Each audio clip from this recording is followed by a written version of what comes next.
সংগ্রামী সাথী ও বন্ধুগণ, আপনারা কেমন আছেন? কি আপনারা ঘুমিয়ে পড়েছেন কিনা? এবার আদিতমারি কালীগঞ্জে কোনো মার্কা আছে? এই কোন সে মার্কা? আরো জোরে।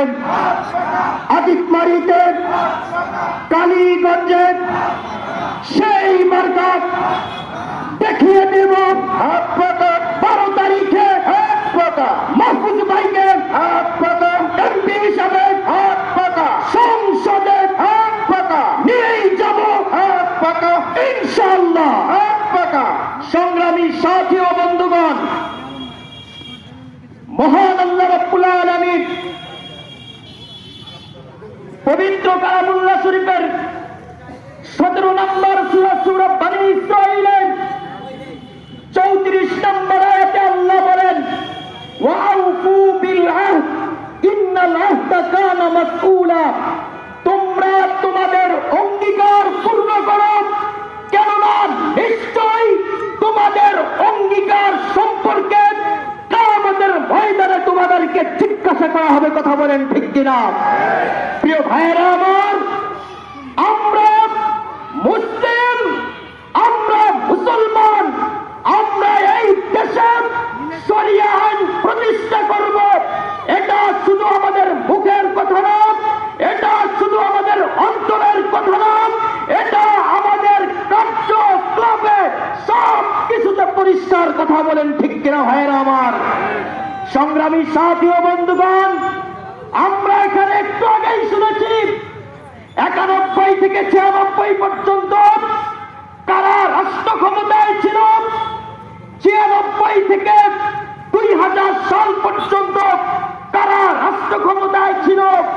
একজনের উপর ভর করে আরেকজন যখন ক্ষমতায় যায় চামচামি করে।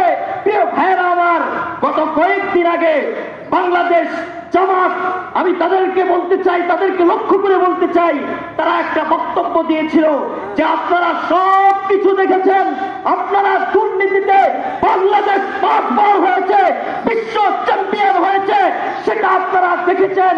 যারা চ্যাম্পিয়ন করেছে তাদেরকে আর ক্ষমতায় আমরা দেখতে চাই না।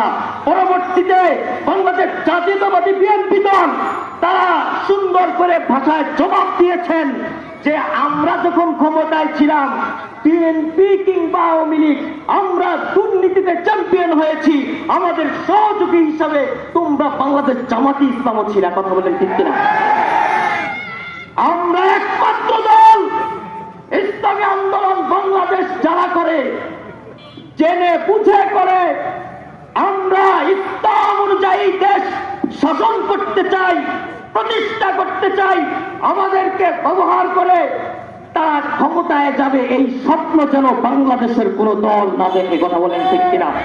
প্রিয় ভাইয়েরা আমার, চরমনাই সৈয়দ মরহুম পীর সাহেব ফজলুল করিম রহমতুল্লাহি আলাইহি তিনি বলেছিলেন, তোমাদের 3.5 হাত বডির মধ্যেই তো এখন ইসলাম ফিট করতে পারো নাই, তাহলে তোমরা এদেশে ইসলাম কায়েম তোমরা কিভাবে করবা? যেখানে তোমাদের অবকাশ আছে, ব্যক্তিগত অবকাশ আছে ইসলামকে ধারণ করার, ইসলামকে সাইনবোর্ড হিসেবে নিজের শরীরের মধ্যে প্রবেশ করার,